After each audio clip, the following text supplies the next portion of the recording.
most basic posture for standing posture. It's known as the mountain pose or Tadasana in the Sanskrit language. So when you're in Tadasana, this posture seems very simple, but the idea of it is to ground yourself from the ground up so that you would place all four corners of your feet into your mat and then stand at a very erect posture, taking in your pelvis, pulling in your inner thighs, relaxing in through your shoulders. And this posture, it improves your posture first off. It strengthens your legs, arms, and shoulders. This helps improve digestion and elimination, and it helps develop concentration. So the Tadasana is, like I said, the base of standing postures. So in all of the other standing postures we might show you tonight, you're always going to take this position in terms of your grounding foundation for your posture. So that would be the mountain. Okay, now this is going to do a pose called cat-cow. And what this is going to do, it's actually for your spine. She's going to be tilting her pelvis up and down as she does this pose. And the benefits of this pose would be to increase the spinal flexibility. It stretches the lower, middle, and upper back, especially like in between the shoulder blades here. Opens the front side of the body. So basically what she's doing is she's pulling the pelvis up and then pulling it back in the pose.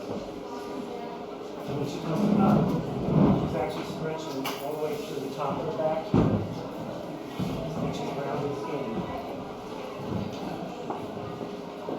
And the next pose that we're going to do is it's called alternate arm and leg pose. And the benefit of this is lubricates the shoulder and hip joints, stretching the hamstrings, opening the shoulder joint and hip joint, and strengthens the abdominals. She has to have her abdominals engaged in order to not fall over. It strengthens the shoulders because she's holding, strengthens the legs. It's almost like an overall strengthening pose and a stretch at the same time.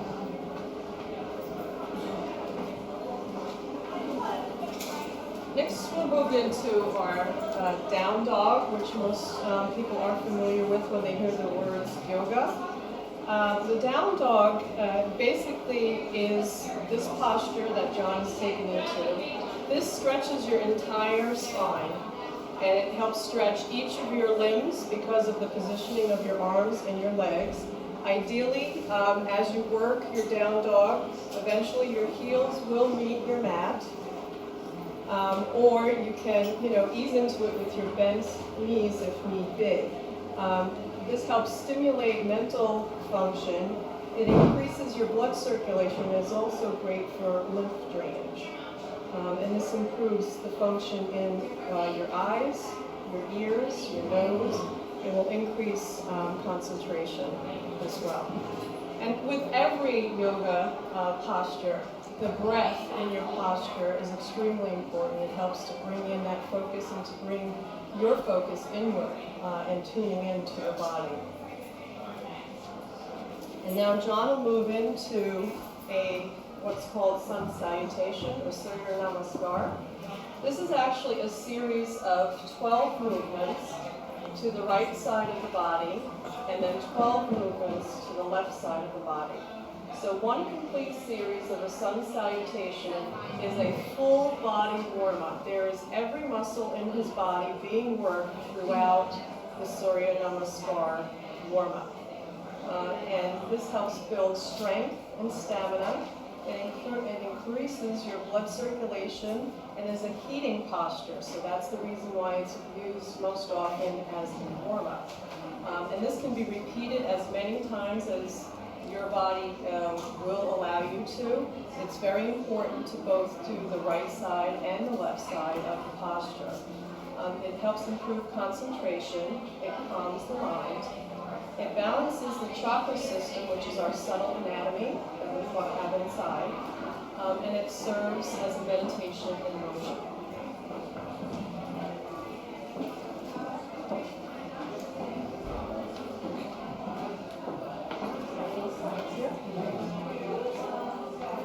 next is going to do a pose called Warrior One pose. And this will strengthen and tone the legs and the arms, stretches the entire spine and abdominal muscles, improves digestion, promotes concentration and focus, and increases body temperature.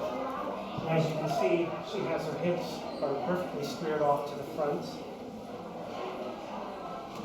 And she has a slightly wider stance. Normally you'd be on one plane with one leg lining up with the other.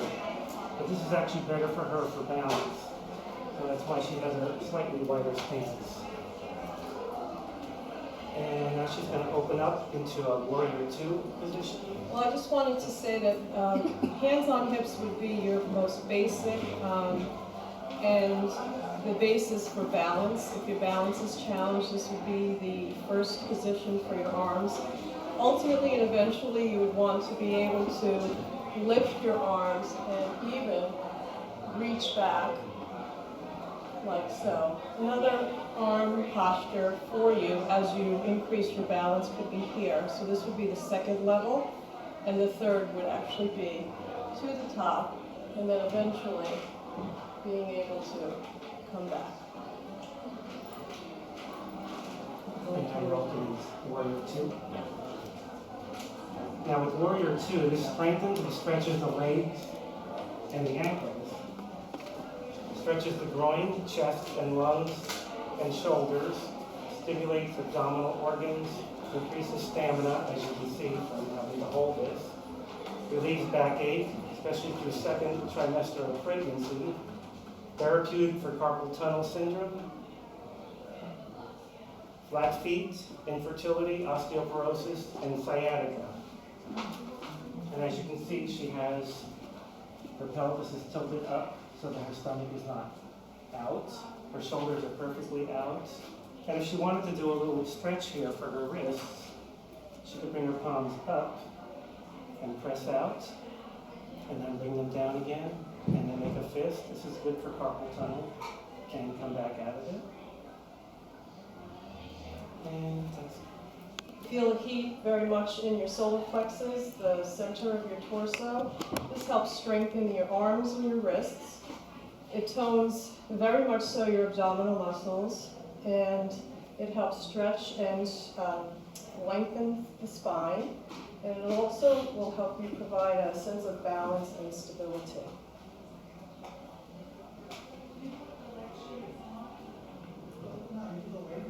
child's pose. Yeah. So John can now, he'll move into what is known as child's pose or Garbhasana. And this posture is a restful posture. In many classes you may come to this to restore your breath.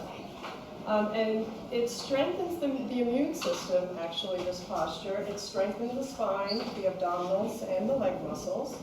It tones the ovaries and the uterus. It helps with menstrual cramping and menopause. Any menopausal type cramping and things of that nature. It helps calm the mind, and it helps with digestion, and it cleanses the inner organs. So this is a great posture to come into after or in between an actual yoga class. And this is everybody's favorite pose. This and Shavasana. Yes, right. And this might be a little challenging for some of you to see, but we'll do our best to try to demonstrate. Breathing? Yeah. So we're going to review Dirga breathing. As you know, this breath is very important in yoga and through the yoga practice. This is just one method of breath, and it can be done seated. But I'm going to try to demonstrate it for you lying down so that maybe you can see the articulation of the lung and how I'm trying to move it and move the breath. It is one breath, but it is utilizing and exercising all three parts of your lungs. So just give me a minute to set up. So it can be done lying down, as I mentioned, or sitting up, as John is, but it was, I think, a little harder for you to visualize what's happening.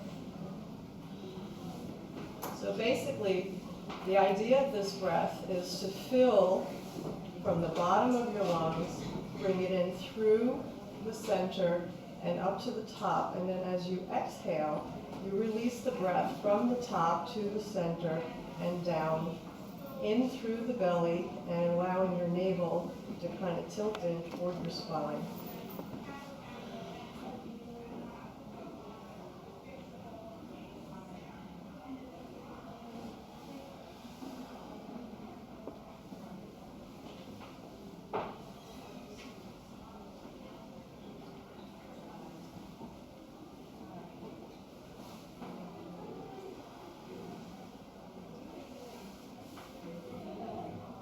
Enhances deeper breathing and improves digestion and elimination.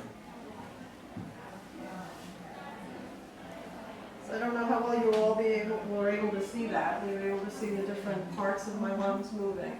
And so a breathing technique like this you can do for as many as 10 to 15 to 20 breaths, depending on how you feel, with the breathing technique, as long as you're not, feeling lightheaded or anything of that nature. Especially lying down, you probably won't feel that, but you do get a sense of relaxation and calmness throughout your body. So it's a great little breathing technique that you can do either in the, toward the end of a practice, or just do the breathing technique on its own. And next, Liz is going to do a supine twist.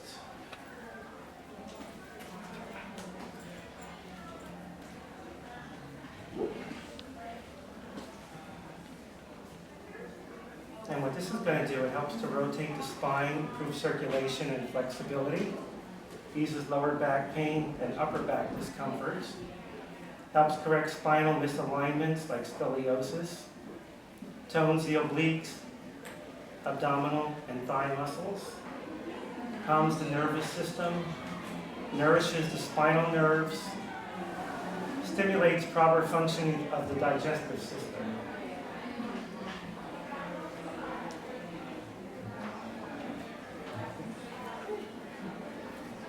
And next, we're going to go into corpse pose, which is our Shavasana, which would be our relaxation after the practice is over. So Shavasana is very important. It actually, it seems as though it would be the easiest posture, but actually in reality, this is the hardest posture in yoga. And the reason for that is, while you are in relaxation, your mind should also be clear of any thoughts. And we all know how sometimes when we are in a space of quietness, our mind tends to tell us all the things we have to do or haven't done or what we're worrying about. So this posture is very challenging from that perspective, to get the full advantage of Shavasana and your corpse pose. It is ultimately to become in a super conscious state where you are awake, but the rest of you is essentially asleep. So the posture is done by lying flat, allowing your feet to splay out open, coming into basically a very full relaxed pose. Your arms should be away from your body, palms are facing up. You can always, if you have lower back issues, you can always prop up your knees with a blanket or a bolster, which makes it more comfortable. You can also roll up a towel or a small blanket behind your neck. Anything that's going to make you really be able to fully relax your body. Also an eye pillow or rolling a towel and placing it over your eyes to kind of sort of help you block things out, and blocking light out would also be very helpful in this posture. But it's a very important posture after you practice, even if it's one or two of these postures that we've shown, to come into that full relaxation. And it's great for the nervous system as well.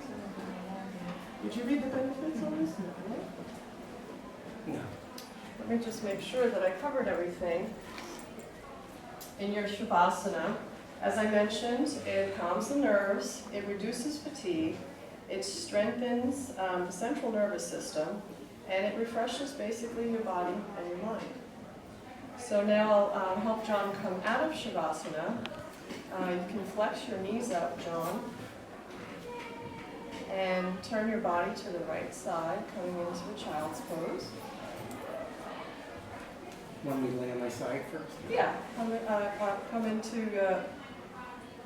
your fetal position. And then when you're ready to come up out of this, now remember you've been relaxing and been calm for the last 10 to 15, maybe even 20 minutes. So you're going to want to come out of this slowly. So John, you'll just use your arms and your legs to bring your body up. And what you want to try to do really toward the end is make sure your head is the last thing to come up. You don't want to be dizzy or really come up too quickly from this posture because you have been in a reclined state and could be for maybe as long as 20 minutes or so. So now we'll come into our seated position, and we normally like to end the class in this position, and so we can take a nice deep breath in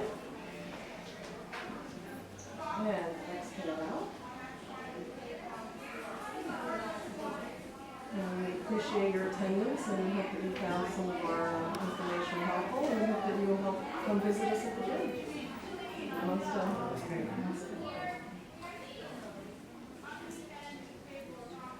And thank you all for sharing this. Thank you. Yes, question. How long should you hold A posture in the beginning, I would say 5 full breaths, which is approximately 30 seconds, is a great starting point. Ultimately, you can hold it for minutes as you start to build your strength. You can, challenge yourself, but always be mindful of your body and what it's telling you. If you feel fatigued or if you feel some sort of strain, you can come out of it. But initially, I would say 5 breaths is pretty equivalent to 30 seconds, and then you can work up from 30 seconds to a minute. But that's a good starting point. Good question. Anybody else have questions? How long have you been doing? Well, I've been practicing probably over 10 years. Yeah, but as an instructor, actually pretty new. 6 months, 8 months. And what gym did you say you were with? We're at Fit Happens right here at 517 South, right in the Panther Valley Mall. With the group that's out of the front? Is that the Yes, same group? yes.